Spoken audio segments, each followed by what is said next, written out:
Ligji për sigurimet shëndetësore në Kosovë u miratua për herë të parë në 2014 me parashikimin që të hynte në fuqi me 1 janar 2017, por kjo nuk ndodhi asnjëherë. Në vitin 2024, qeveria në detyrë riktheu sërish këtë temë, duke i hartuar një dokument të ri për sigurimet shëndetësore, e cila votua në dhjetor të atij viti. Por me njëherë pas miratimit, ligji u kontestua në gjykatën kushtetuese, e që prej asaj kohe vendimi përfundimtar mungon. Kryetari i shoqatës së të drejtave të pacientëve, Besim Kodra, thotë se me këtë ritëm do të duhen edhe 5 vite të tjera që qytetarët të kenë sigurime funksionale.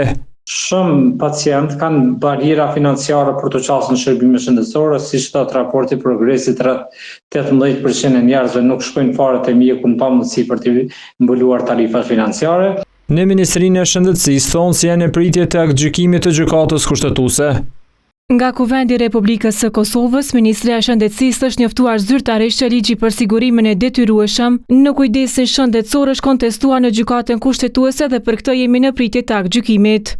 Partia Demokratike e Kosovës ligjin për sigurimet të detyrueshme shëndetësore e kontestoi në gjykatën kushtetuese duke pretenduar se ka pasur shkelje procedurale.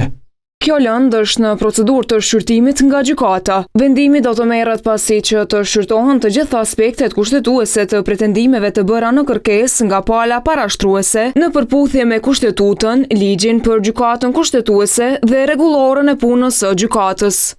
Ndërkohë njësi politikave shëndetësore Vlerian Molliçaj vlerëson se ligji i ri i sigurimit të detyrueshëm mund të lërë jashtë një pjesë të madhe të shoqërisë. Në mungesë të sigurimeve shëndetësore, krejt këto shpenzime qytetarët e vendit i paguajnë nga xhepi. Qytetarët e Kosovës janë të vetmit në rajon që nuk kanë sigurime shëndetësore.